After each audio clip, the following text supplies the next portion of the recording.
बिस्मिल्लाहिर्रहमानिर्रहीम। अस्सलाम वालेकुम। दिल मुस्तिर नावल की आज 7वीं एपिसोड है, जो कि मैं 13वीं और 14वीं एपिसोड को मिला के बना रही हूँ। तो चलिए स्टार्ट करते हैं। यानी कि ज़माना हाल से शुरू होता है। घड़ी रात के 1 बजने का ऐलान कर रही थी। मोहतशम अभी तक घर नहीं आया था। नबिहा ने सजदे से सर उठाकर वॉल क्लॉक की तरफ देखा और उसकी एक पर जाती सुइयां देख थी। वो फिर से सजदे में गिरकर हिचकियों से रोने लगी।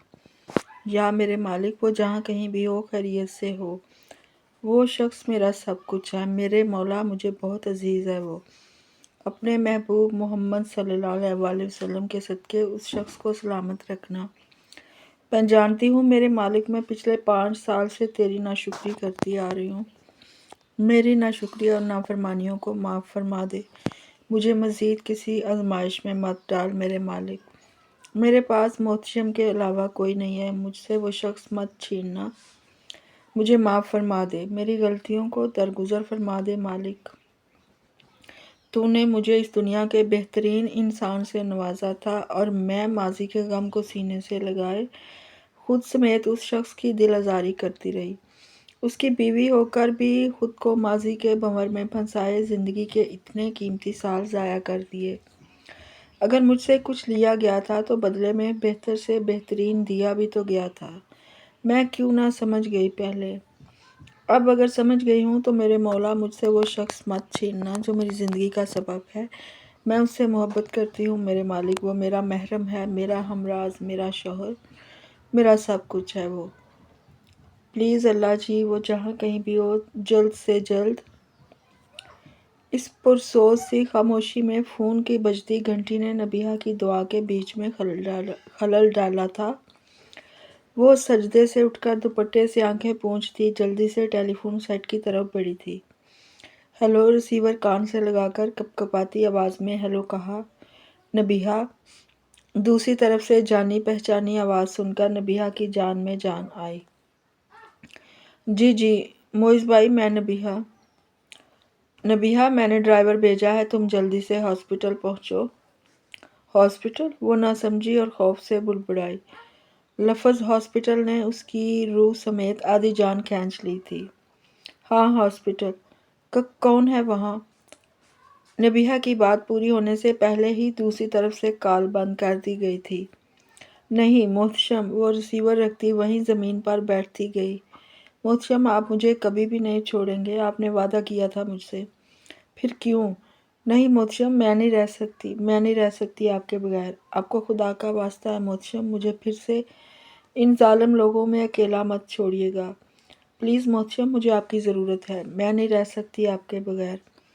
नहीं। वो नफ़ी में सर हिलाती ज़मीन पर ही सजदे की हालत में झुकती चली गई और फिर से उस दो जहां के वाली, उस मालिक कायनात से गिड़गिड़ाकर अपने लिए माफ़ी और मोहतशम का ताउम्र साथ मांगने लगी। अल्हान ने जब फुटपाथ के साथ गिरे वजूद को सीधा किया तो वो मोहतशम इब्राहिम के खून में लथपथ चेहरे को देखकर शॉक्ड था। फिर जैसे ही उसके हवास ठिकाने आए तो वो फौरन मोहतशम के ज़ख्मी वजूद को लिए हॉस्पिटल पहुंचा। उसके पास नबिहा का 5 साल पुराना सेल नंबर था, जिसे उसने ट्राई किया मगर वो नंबर बंद था। शायद वो नंबर बदल चुकी है। अल्हान ने बुड़बुड़ाते हुए अब्बासी हाउस का नंबर मिलाया। तीसरी बेल पर किसी मुलाजमा ने फ़ोन उठाया और अल्हान के पूछने पर पता चला कि रायना अब्बासी कुछ दिन पहले ही अपने बेटों से मिलने अमेरिका गई है, जो वहाँ ज़ेरे तालीम थे। सोच के घोड़े दौड़ाते हुए अल्हान ने मुलाजमा से ही इब्राहिम विला का नंबर लिया और कॉल मिलाकर वहाँ के मकीनों को मोहतशम के एक्सीडेंट का बताया। मोहतशम इब्राहिम के घर वालों को मुतला करने के बाद वो वहाँ से चले जाना चाहता था। इस तूफ़ानी रात में कोई नहीं जान पाया था कि यह एक्सीडेंट कैसे हुआ, मगर उसका दिल उसके वहाँ से जाने पर राज़ी ना था। कहीं ना कहीं दिल के अंदर, बहुत अंदर गहराई में उसे एक नज़र देखने की ख्वाहिश मौजूद थी। वो जो कभी जिस्मो जान का हिस्सा रह चुकी थी, जिसे वो अपनी ज़िंदगी में आने वाली पहली और आखिरी लड़की कहता था। मगर वो गलत था। जब उनकी खुशगवार ज़िंदगी में गर्म हवा के थपेड़े चले तो वो अपनी ज़िंदगी में आने वाली इस पहली लड़की को इस गर्म लौ में छोड़ अकेला कर गया था। تو وہ اپنی زندگی میں آنے والی اس پہلی لڑکی کو اس گرم لو میں اکیلا کر گیا تھا۔ وہ اس کی زندگی میں آنے والی پہلی لڑکی تو تھی مگر آخری نہیں۔ خود ہی محبت کا دعویٰ کر کے خود ہی بے وفائی کر گیا تھا۔ کس قدر ظلم کیا تھا اس نے اس معصوم و بے گناہ لڑکی پر جس کی پوری زندگی برباد کر کے رکھ دی تھی، اور آج اتنے سال بعد پھر سے الہان ملک نبیہ عباسی کی زندگی برباد کرنے والا تھا۔ کیا یہ خوفناک سا سوال اپنے پھن پھیلائے کھڑا تھا۔ ماضی نبیہ پہلے صرف ریزروڈ تھی مگر اب آدم بیزار ہوتی جا رہی تھی۔ اپنے کمرے میں سارا دن بند نہ جانے کیا کرتی کیا سوچتی رہتی تھی۔ رائنا نے اسے اس فیز سے نکالنے کے لیے وہ سب کیا تھا جو وہ کر سکتی تھی، مگر نبیہ کی چپ نہیں ٹوٹی تھی۔ جب ہاشم عباسی کی میت کو گھر لایا گیا تو وہ پتھر کی ہو چکی تھی، اور اب 5 ماہ گزر جانے کے بعد بھی وہ پتھر موم نہیں ہوا تھا۔ جہاں کہیں 2 لوگ اس کے پاس آ کے بیٹھتے تو وہ فوراً وہاں سے اٹھ کر چلی جاتی، یوں جیسے وہ لوگ اچھوت ہوں یا پھر وہ خود۔ رائنا بہت سے سائیکیٹرسٹ سے نبیہ کے کیس کو ڈسکس کر چکی تھی، مگر پراپر ٹریٹمنٹ کے لیے وہ اسے کسی بھی سائیکیٹرسٹ کے پاس نہیں لے جا پائی تھی، مگر 1-2 کو وہ گھر بلا چکی تھی، پر ان سٹنگز کا کوئی خاطر خواہ اثر نہیں پڑا تھا نبیہ کی کنڈیشن پر۔ جہاں اکثر ڈاکٹرز نے اس کی خاموشی کو اس کے لیے نقصان دہ قرار دیا تھا، وہیں کچھ سائیکیٹرسٹ نے رائنا کو نبیہ کی دوسری شادی کا مشورہ دیا تھا۔ رائنا خود کو کسی کٹہرے میں لٹکا ہوا محسوس کر رہی تھی، جہاں ماضی میں نبیہ سے اس کی کوئی جذباتی وابستگی نہیں رہی تھی، وہیں اب وہ اسے عزیز سی ہو گئی تھی۔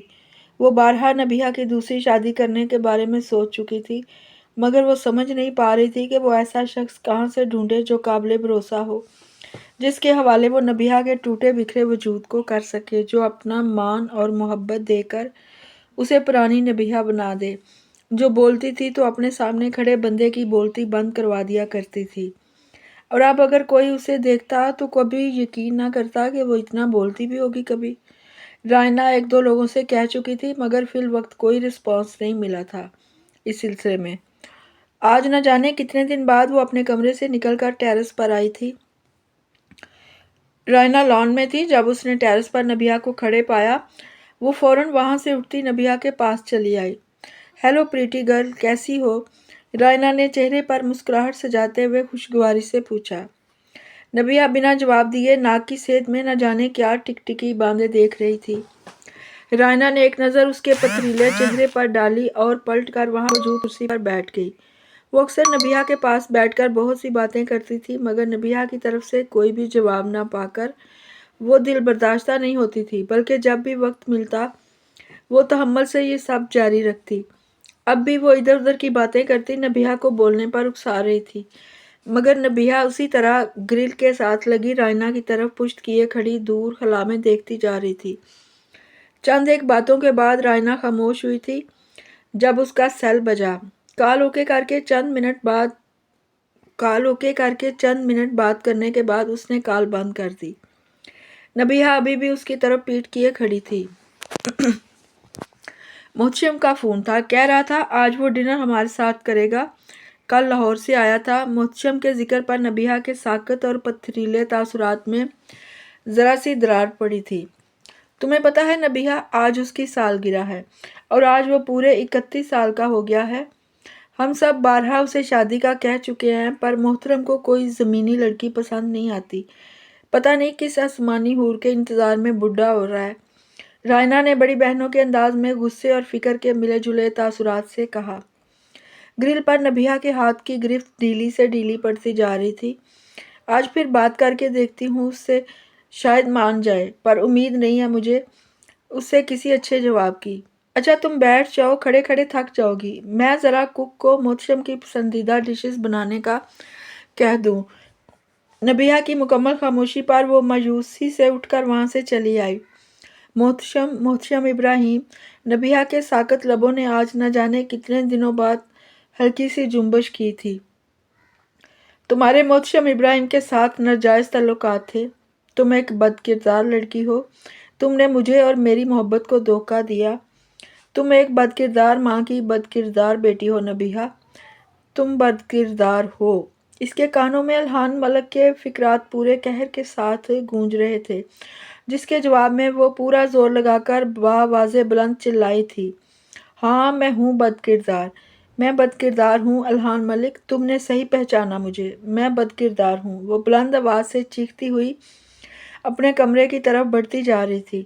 رائنا سمیت تمام ملازمین نبیہہ کی آواز سن کر اوپر بھاگے تھے، مگر ان سب کے نبیہہ تک پہنچنے سے پہلے ہی وہ اپنے کمرے کا دروازہ لاک کر چکی تھی۔ نبیہہ نبیہہ دروازہ کھولو، کیا ہوا ہے نبیہہ؟ دروازہ کھولو بیٹا۔ رائنا مسلسل دستک دیتی اسے پکار رہی تھی، مگر نبیہہ عباسی نے دروازہ نہیں کھولنا تھا سو نہیں کھولا۔ چند منٹ بعد وہ تھک ہار کر واپس مڑ گئی۔ ڈائننگ ٹیبل پر محتشم ابراہیم کی پسند کی تمام ڈشز موجود تھیں، جنہیں دیکھ کر اس کی خوشی اور بھوک دونوں چمک اٹھی تھی۔ بہن ہو تو آپ سی، ورنہ بے شک نہ ہی ہو۔ وہ رائنا کے ہاتھ کا بوسہ لیتا مکھن لگا رہا تھا۔ ہوں تو خوب مکھن لگا لیتے ہو بہن کو، مگر بات نہیں مانتے کوئی بھی۔ یہ الزام غلط ہے، ساری باتیں تو مانتا ہوں آپ کی، وہ خفگی سے کہتا کرسی گھسیٹ کر بیٹھ گیا۔ وہ والی بھی مان لو جو نہیں مان رہے اب تک، رائنا مان سے کہتی اس کے ساتھ والی چیئر پر بیٹھی۔ مان لوں گا وہ بھی وقت آنے پر، فی الحال آج کے دن میرا موڈ خراب مت کریں۔ کیوں اتنا الرجک رہتے ہو لڑکیوں سے محتشم؟ تمہاری ایج میں معز بھائی اور معاذ ایک بچے کے باپ بن چکے تھے، آپ کو فکر کس چیز کی ہے؟ میری شادی نہ ہونے کی یا پھر ابھی تک باپ نہ بننے کی؟ وہ سلاد کی پلیٹ سے کھیرے کا قطلہ منہ میں رکھ کر بدمزہ سا ہوا۔ شادی کرو گے تو ہی باپ بنو گے، رائنا چڑھ کر بولی۔ آج کل سب کچھ ممکن ہے ڈیئر سس، وہ آنکھ دبا کر کہتا۔ رائنا کو تپا گیا، انتہائی فضول انسان ہو، تم سے بات کرنا وقت ضائع کرنے کے مترادف ہے۔ ایگزیکٹلی، اور آپ کا وقت بہت قیمتی ہے میں جانتا ہوں، اس لیے چھوڑیں اس ٹاپک کو اور اچھے میزبانوں کی طرح کھانا سرو کریں۔ آپ کی بچہ پارٹی کدھر ہے؟ بڑی جلدی خیال آ گیا میری بچہ پارٹی کا۔ رائنا نے دانت پیس کر اسے بریانی کی ڈش پاس کی۔ آ تو گیا، مگر آپ کے بے مروت بچوں کو خیال نہیں آیا کہ ان کا کوئی رشتہ دار آیا بیٹھا ہے۔ موسیٰ اور ہارون اپنے کالج ٹرپ کے ساتھ مری گئے ہیں، بہت مشکلوں سے راضی کر کے بھیجا ہے دونوں کو۔ ہاشم کے بعد بہت ریزروڈ ہو گئے ہیں دونوں، رائنا اداسی سے بولی۔ آپ فکر مت کریں، وقت کے ساتھ سب ٹھیک ہو جائے گا۔ جب امی گئی تھی تو ہم سب تو موسیٰ اور ہارون سے بھی زیادہ چھوٹے تھے، اور پھر ابو بھی بیچ راہ میں چھوڑ گئے تھے ہمیں، صبر آ ہی گیا تھا، وقت کے ساتھ ان دونوں کو بھی آ جائے گا، وہ یاسیت سے کہتا پلیٹ میں چمچ گھما رہا تھا۔ رائنا نے ایک نظر محتشم کے اداس چہرے کو دیکھا اور فوراً سے اپنے چہرے پر مسکراہٹ سجا کر اسے باتوں میں لگا کر کھانا سرو کرنے لگی۔ وہ آج کے اہم دن اپنے لاڈلے بھائی کو ہرگز اداس کرنا نہیں چاہتی تھی۔ نبیہہ سے علیحدگی کے بعد ملک سلطان نے زور زبردستی کر کے الہان ملک کو لندن بھیجا تھا سمر کے پاس، تاکہ وہ اس تکلیف دہ فیز سے باہر آ جائے، جو تکلیف نبیہہ کے جانے کے بعد الہان ملک کے چہرے کا مستقل حصہ بن چکی تھی۔ ایک ہی دن میں نبیہہ عباسی پر دو قیامتیں ٹوٹی تھی، ایک الہان ملک نے اسے طلاق یافتہ کر دیا تھا اور دوسرا قدرت نے اسے یتیم۔ وہ سوچ سوچ کر پاگل ہوتا جا رہا تھا۔ وہ پچھتا ہرگز نہیں رہا تھا، مگر نبیہہ کے لیے ہمدردی اور افسوس ضرور محسوس کر رہا تھا۔ انہی حالات کو دیکھتے ہوئے ملک صاحب نے اسے لندن بھجوا دیا تھا۔ سمر کی نند عبیرہ جبران کو جب الہان کی سپریشن اور اس کے سمر کے پاس جانے کا پتہ چلا تھا تو وہ بھی فوراً لندن پہنچ گئی تھی، اپنے بھائی اور بھابھی کے گھر، جہاں وہ بہت خوش تھی الہان کی سپریشن سے، وہیں الہان کی اجڑی حالت دیکھ کر دل محسوس کر رہ گئی تھی، مگر وہ دل میں عہد کر چکی تھی الہان ملک کو واپس زندگی کی طرف لانے کی اور پھر اس کی زندگی میں شامل ہونے کی۔ اس مقصد کی شروعات اس نے الہان ملک کو کمپنی دینے سے شروع کی تھی، اور پھر سمر کے تھرو وہ الہان کی پسند ناپسند سے آگاہ ہوتی بہت آگے بڑھتی گئی تھی۔ جہاں الہان عبیرہ جبران کی طرف سے ان التفات پر حیران و پریشان تھا، وہیں سمر عبیرہ کا الہان میں انٹرسٹ دیکھ کر بہت کچھ سمجھ چکی تھی، نہ صرف سمجھی تھی بلکہ اس پر عمل درآمد کا بھی سوچ چکی تھی، مگر ابھی نہیں، کچھ وقت گزر جانے کے بعد۔ ڈنر کے بعد رائنا اور محتشم لاؤنج میں بیٹھے کافی पी रहे थे जब रायना ने उससे मलिक सुल्तान से हुई मुलाकात के बारे में पूछा। मैंने मना किया था मोहसिम, तुम इन लोगों से किसी भी सिलसिले में नहीं मिलोगे। तो फिर कल क्यों गए तुम उनकी तरफ? तुम जानते तो हो वो लोग किस कदर चीप साबित हुए हैं, फिर भी तुम। मेरे बहुत से हिसाब निकलते हैं उनकी तरफ, इसी से आगाह करने गया था उन्हें। मोहसिम लापरवाही से कहता कॉफ़ी का सिप लेने लगा। कौन से हिसाब? रायना ने सवालिया भवें उठाई। अभी नहीं, पहले इन हिसाबों को बेबाक कर लूं, उसके बाद बताऊंगा। प्लीज़ मोहसिम, वो करप्ट लोग हैं, उनके साथ नबिया वाले मामले में मत उलझना। जो हो चुका वो गलत था, मगर अब उनकी तरफ से इस सब का कुछ मदावा नहीं हो सकता। मदावा नहीं हो सकता तो क्या हुआ? कफारा तो अदा हो सकता है ना? क्या मतलब? मतलब फिर कभी समझाऊंगा। फिल वक्त मुझे इजाज़त दें, कॉफ़ी टाइम हो गया है। वो घड़ी देखता उठ खड़ा हुआ। आज रुक जाओ यहीं, मुझे कुछ ज़रूरी मेल्स करनी है और लैपटॉप घर है, इसलिए रुकने के लिए माजरत। वो हाथ उठाकर कहता रायना की तरफ आया। मैं चलता हूँ, आप अपना ख्याल रखिएगा, उसने प्यार से बहन को साथ लगाकर कहा और झुककर उसके हाथों का बोसा लिया। उसे अपनी बहन बहुत अजीज थी, जो इसकी बहन के अलावा माँ भी थी, जिसने माँ के जाने के बाद अपने छोटे भाइयों माज और मोहसिम का बिल्कुल एक माँ की तरह ख्याल रखा था। हालांकि वो खुद कुछ खास बड़ी नहीं थी इनसे, पर फिर भी वो उनकी माँ जैसी थी। कहते हैं बड़ी बहन माँ सी होती है, इसी लिहाज से मोहसिम अपनी माँ सी बहन से बहुत मोहब्बत करता था। खुश रहो हमेशा, रायना ने मुस्कुराते हुए उसके बाल बखेर कर दुआ दी। खुश रखने वाली आएगी तो खुश रहूंगा ना, वो शरारत से बोला। तो मना कौन कर रहा है, लाने को ले आओ। खुश रखने वाली को हम तो मुंतजिर हैं, रायना फट से बोली। मुंतजिर ही रहिएगा, फिलहाल मेरा कोई इरादा नहीं है किसी की बहन बेटी भगाने का। बहुत बदतमीज़ हो तुम। मोहसिम की बात पर रायना ने मुस्कुराते हुए उसके कंधे पर मुक्का जड़ा।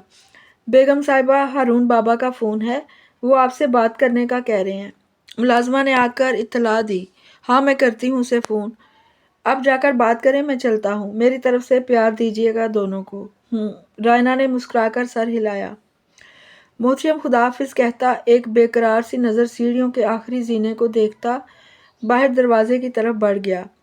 वो जीना जहाँ वो परिजाद उसे अपना कैदी बना गई थी।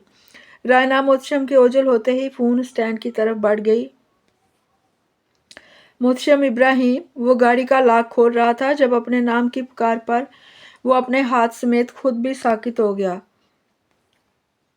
आज इतने अरसे बाद उसे ये आवाज़ सुनाई दी थी, जिस आवाज़ पर वो ना रुकना चाहता था और ना पलटना, मगर फिर भी वो इस पुकार पर हर बार रुकता भी था और पलटता भी था।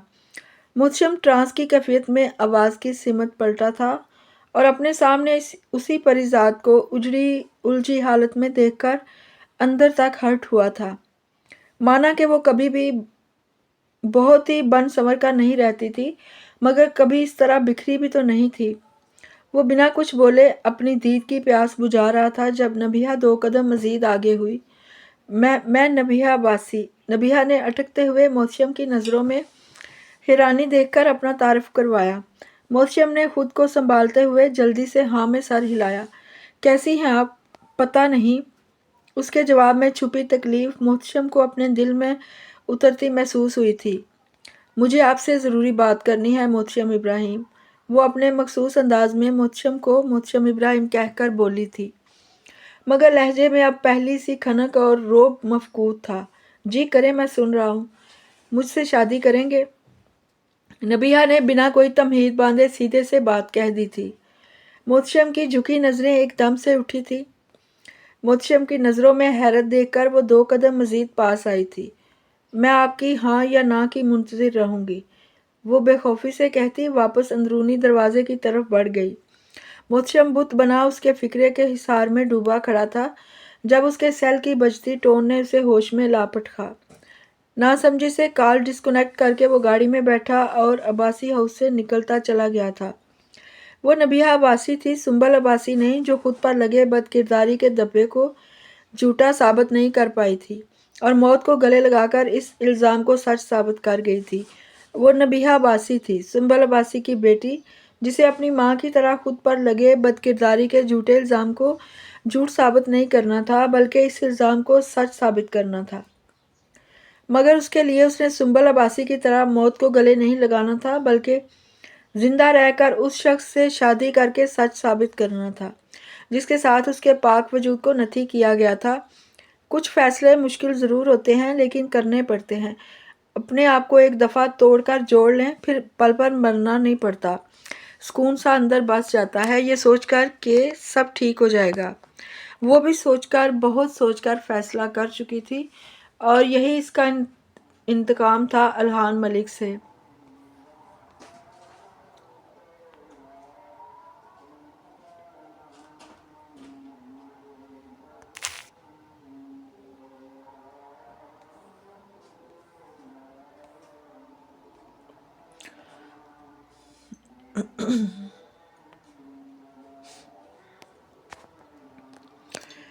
मुझसे शादी करेंगे? आज पूरा एक हफ्ता हो चुका था मोहतशम की नबिया से हुई बात को, पर उसने अभी तक नबिया को हाँ या ना में कोई जवाब नहीं दिया था।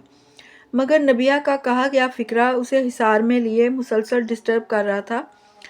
वो समझ नहीं पा रहा था नबिया ने ऐसा क्यों कहा। इतने माह बाद उसकी चुप टूटी भी तो किस बात पर? वो क्यों ऐसा चाहती है? इस सब के पीछे क्या मकसद हो सकता है उसका? अगर वो शादी करना चाहती है तो किसी से भी तो कर सकती थी। मैं ही क्यों, जिसकी ज़ात के साथ जोड़कर उसे बदकिरदार कहा गया था, और वो उसी से शादी करके इस इल्ज़ाम को सच साबित कर रही थी। वो इसी कश्मकश में था जब उसे नबिया का मैसेज मौसूल हुआ।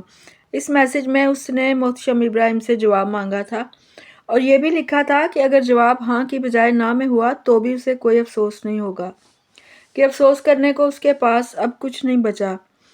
नबिया के इस मैसेज ने मोहतशम इब्राहिम को फ़ैसला लेने में मदद दी थी, और वो हाँ में जवाब देकर रायना से उस सिलसिले में बात कर चुका था। रायना मोहतशम की ख्वाहिश पर ना सिर्फ हैरान हुई थी बल्कि परेशान भी थी। वो मोहतशम की भी शादी करना चाहती थी और नबिया की भी, मगर दोनों की आपस में शादी करके वो अल्हान मलिक के झूठ को सच बनाना नहीं चाहती थी। इसलिए वो मोहतशम को इनकार कर चुकी थी, मगर वो भी मोहतशम था, अपनी बात पर डटा रहा, और चंद ही दिनों में वो रायना समेत अपने दोनों बड़े भाइयों को भी इस शादी पर राज़ी कर चुका था।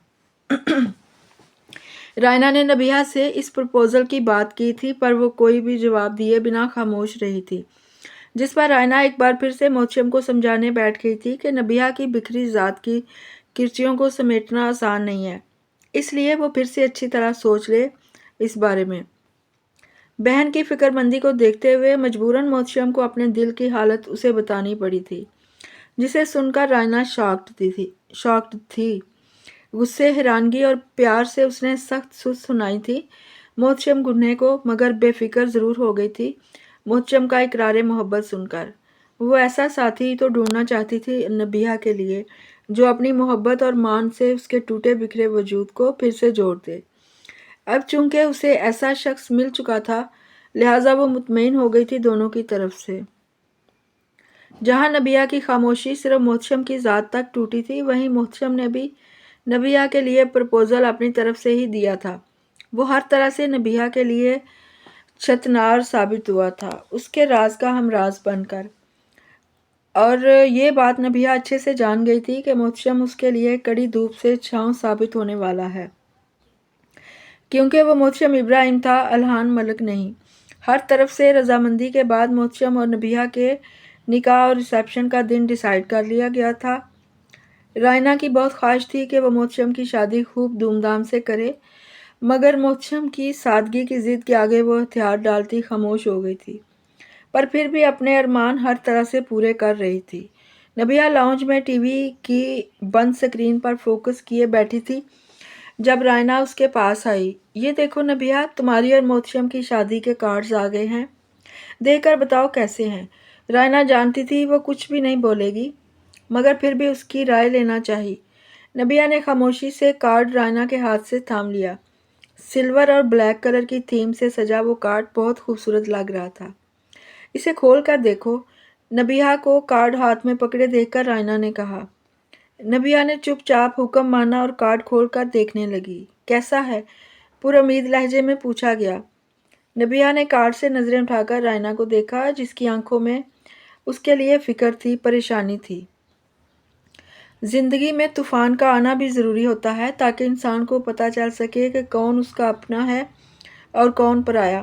نبیہ کی زندگی میں آئے طوفان نے بھی اسے انسانوں کی پہچان کروا دی تھی۔ وہ جنہیں اپنا نہ سمجھ کر ایک فاصلہ رکھتی آئی تھی، وہی اس کے اپنے نکلے تھے، اور جنہیں وہ فاصلے مٹا کر اپنا سمجھتی رہی، وہی اس کے پرائے، بلکہ پرایوں سے بھی بدتر ثابت ہوئے تھے۔ کیا ہوا؟ اچھا نہیں لگا؟ نبیہ کو اپنی طرف خاموشی سے تکتے پا کر رائنا آہستگی سے بولی۔ بہت اچھا ہے۔ بالآخر نبیہ بھی خاموشی توڑتی بول اٹھی۔ کیا کہا؟ پھر سے کہو۔ نبیہ کی آواز سن کر رائنا بے اختیار سی اس کی طرف بڑھی۔ بہت اچھا ہے۔ نبیہ کی آنکھوں میں تیزی سے نمی جمع ہونا شروع ہوئی تھی، وہ نمی جو 6 ماہ پہلے برف بن چکی تھی۔ تم ٹھیک ہو نبیہ؟ رائنا سمجھ نہیں پا رہی تھی نبیہ کی چپ ٹوٹنے پر خوشی کا اظہار کیسے کرے۔ میں ٹھیک ہوں۔ نمی پلکوں کی باڑ توڑ کر گالوں پر پھسلی تھی۔ نبیہ کی آنکھوں سے گرتے آنسو دیکھ کر رائنا کے اندر سکون اترتا جا رہا تھا۔ نبیہ نارمل ہو رہی تھی، وہ اسے نارمل کرنے کی ہی کوششوں میں لگی ہوئی تھی۔ اب جب کہ وہ نبیہ کو نارمل حالت میں دیکھ رہی تھی تو پرسکون فیل کر رہی تھی۔ چند منٹ بعد اس نے اپنی انگلی کی پوروں سے نبیہ کے آنسو پونچھے۔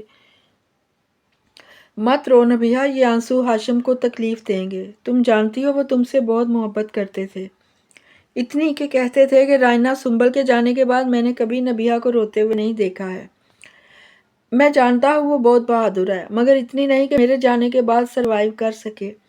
اس لیے اگر میں چلا جاؤں تو اسے رونے مت دینا۔ میں نہیں چاہتا کہ میری بیٹی رو کر اپنی بزدلی کسی پر ثابت کرے، اس لیے اس کی بہادری کو میرے جانے کے بعد بھی ٹوٹنے مت دینا۔ رائنا کی بات مکمل ہونے پر نبیہ ہاتھوں میں چہرہ چھپا کر پھوٹ پھوٹ کر رو دی۔ بابا نے ٹھیک ہی کہا تھا، میں ان کے جانے کے بعد سروائیو نہیں کر سکتی۔ آپ میرا آخری سگا رشتہ تھے بابا، میں واقعی اکیلی ہو گئی ہوں آپ کے بغیر۔ وہ روتی ہوئی دل میں باپ سے ہم کلام تھی۔ یہ لو پانی پیو۔ کچھ دیر روتے رہنے دینے کے بعد رائنا نے پانی کا گلاس نبیہ کی طرف بڑھایا۔ چند گھونٹ لے کر نبیہ نے گلاس قریبی ٹیبل پر رکھا اور اٹھ کھڑی ہوئی۔ میں ایک کارڈ لے جاؤں؟ نبیہ کے پوچھنے پر رائنا نے ہاں میں سر ہلایا۔ تھینکس، وہ مسکرا کر کہتی ایک کارڈ اٹھا کر سیڑھیوں کی طرف بڑھ گئی۔ الہان ملک اپنے آفس میں بیٹھا کچھ دیر بعد ہونے والی میٹنگ کے پوائنٹس چیک کر رہا تھا جب اس کے آفس کا دروازہ ناک ہوا۔ یس کی آواز پر اس کی سیکرٹری اندر داخل ہوئی۔ سر، یہ آپ کے لیے کارڈ آیا ہے۔ اس نے کارڈ الہان کے سامنے ٹیبل پر رکھا۔ کیسا کارڈ؟ سر، دیکھنے سے تو شادی کا کارڈ لگ رہا ہے، اب اندر پتہ نہیں کسی پارٹی انویٹیشن کا ہے یا شادی کا۔ الہان نے سر ہلا کر کارڈ اٹھایا۔ کون دے کر گیا؟ وہ کارڈ کو کھولتا بولا۔ پتہ نہیں سر، گیٹ کیپر ہی دے کر گیا ہے۔ اوکے، آپ جائیں۔ جی سر۔ وہ سر ہلاتی واپس مڑ گئی۔ الہان نے کارڈ کو کھول کر جیسے ہی اس کے اندر موجود کارڈ کو نکال کر دیکھا تو اس پر لکھے 2 ناموں کو دیکھ کر وہ بت بن چکا تھا۔ سلور کلر کے کارڈ پر محتشم ابراہیم ویڈز نبیہ عباسی کے بلیک کلر سے لکھے گئے الفاظ پوری آب و تاب سے جگمگا رہے تھے، اور ان الفاظ کی جگمگاہٹ الہان ملک کو اپنی آنکھیں بند کرنے پر مجبور کر گئی تھی۔ اس نے بے جان سا ہو کر آنکھیں میچتے ہوئے سر کرسی کی بیک سے ٹکا دیا۔ نبیہ اور محتشم کے نکاح میں چند دن رہ گئے تھے۔ رائنا شادی کے لیے شاپنگ کرنے گئی تھی۔ وہ نبیہ کو بھی ساتھ لے جانا چاہتی تھی، پر نبیہ نے جانے سے یہ کہہ کر منع کر دیا کہ وہ اپنی پسند سے ہی اس کے لیے بھی شاپنگ کر آئے۔ اس لیے وہ پہلے کی طرح اس بار بھی نبیہ کی شاپنگ کرنے خود ہی چلی گئی تھی۔ نبیہ اکیلی لان میں بیٹھی دور آسمان کی وسعتوں میں ڈوبی نہ جانے کیا ڈھونڈ رہی تھی جب اسے خود پر کسی کی نظروں کی تپش کا احساس ہوا۔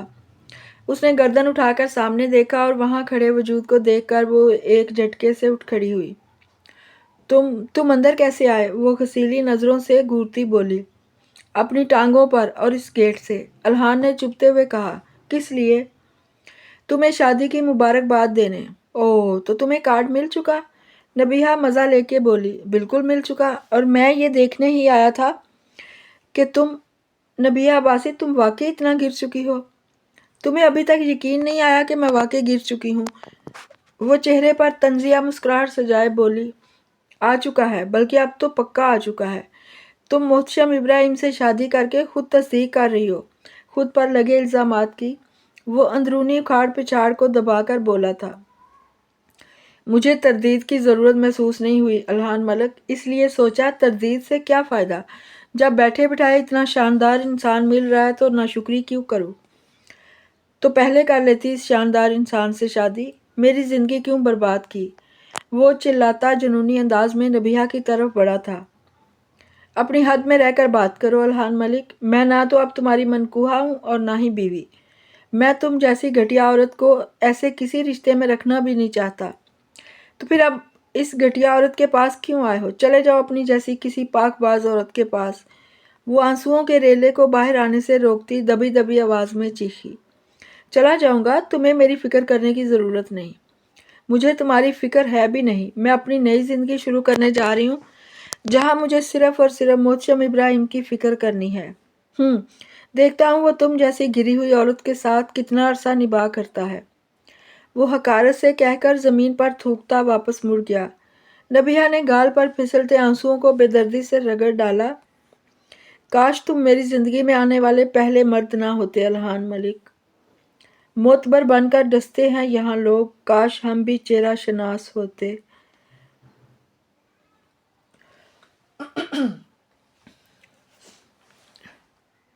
ज़माना हाल, आज 5 साल बाद वो हॉस्पिटल की राहदारी में टहलता बेचैनी से उस औरत का मुंतज़िर था जिसे बड़ी हकारत से ज़मीन पर थूक कर वो गिरी हुई और घटिया औरत कहकर आया था।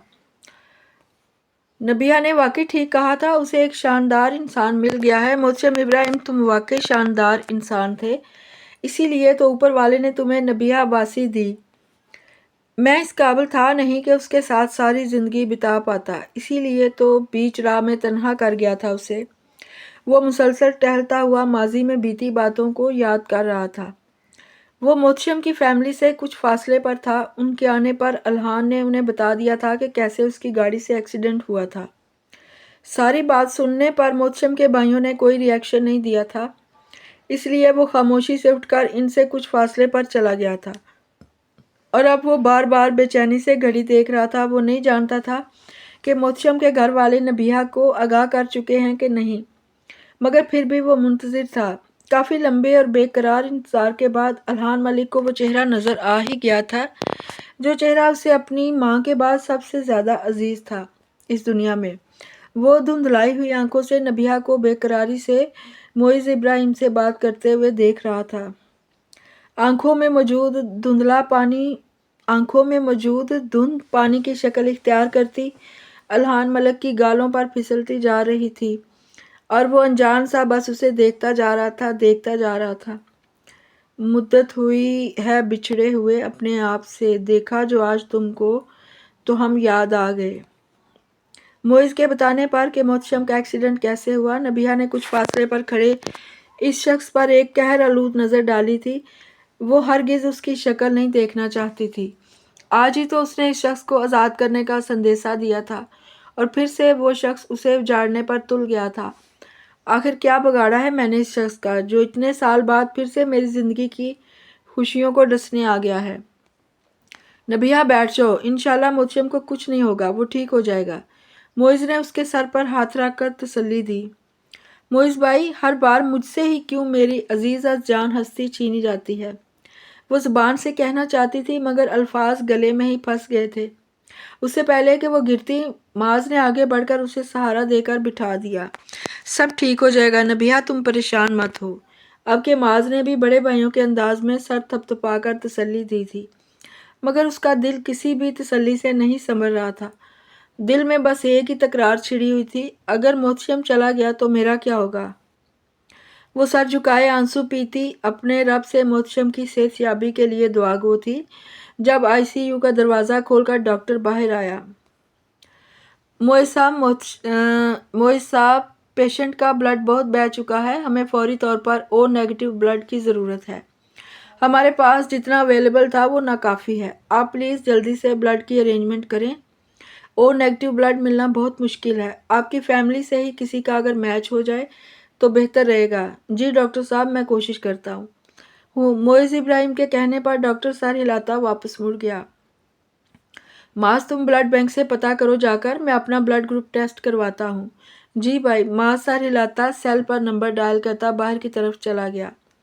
ان دونوں کے جانے کے بعد نبیہہ نے آنسو صاف کیے اور خود میں ہمت پیدا کرتی اٹھ کر کچھ فاصلے پر کھڑے اس شخص کی طرف بڑھ گئی جس کی شکل بھی وہ دیکھنا نہیں چاہتی تھی۔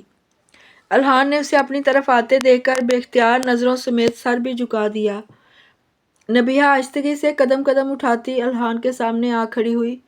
اب کیا چاہتے ہو تم؟ کیا ایک بار مجھے برباد کر کے تمہارے سینے میں ٹھنڈ نہیں پڑی جو دوسری بار برباد کرنے چلے آئے؟ وہ سپاٹ نظروں سے اس کے جھکے سر کو دیکھتی ٹھہر کر بولی۔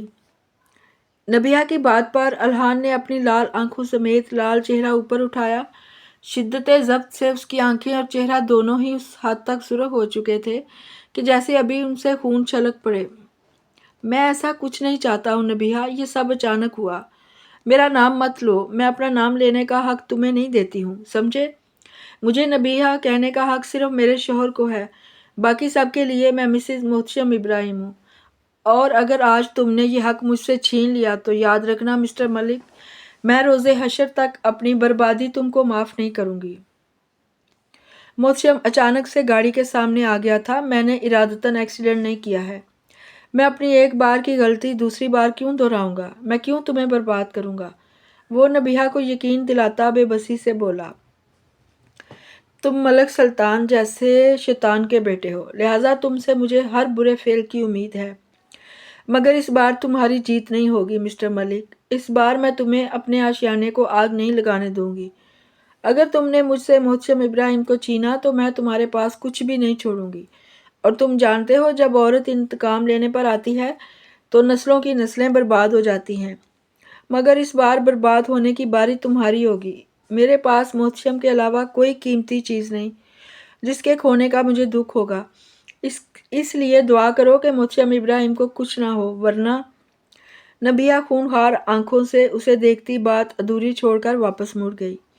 الحان ملک نے شکستہ نظروں سے خود سے دور ہوتی مسز محتشم ابراہیم کی پشت کو دیکھا۔ میں تمہیں کوئی دکھ نہیں دینا چاہتا نبیہہ، تم اپنے آشیانے میں محتشم ابراہیم کے ساتھ سدا ہنستی مسکراتی رہو۔ وہ دل کی صدا کو بارگاہ الہی تک پہنچاتا راہداری سے نکلتا چلا گیا۔ نبض چلتی ہے، سانس جاری ہے، بس تیرے بعد یوں گزاری ہے۔ کبھی سینے میں گنگناہٹ تھی، اب مسلسل سی آہوزاری ہے۔ ہم جو تیرے بغیر زندہ ہیں، سب دکھاوا ہے، دنیا داری ہے۔ رات کا روز یہ دلاسا ہے، آج کی رات صرف باری ہے۔ کیا بھروسہ ہو ان طبیبوں کا، یہ تو کہتے تھے زخم کاری ہے۔ ہم تو ہارے ہیں زندگی سے، مگر زندگی موت سے نہ ہاری ہے۔ خود سے ٹالا ہر ایک سکون اپنا، جب سے تیری نظر اتاری ہے۔ کسی آہٹ پہ چونکنا کیسا، جب ہے معلوم بے قراری ہے۔ فیصلہ جو کیا ہے اٹل، اچھی عادت یہی تمہاری ہے۔ جتنا جینا تھا جی لیا اب تک، اب تو جینے کی رسم جاری ہے۔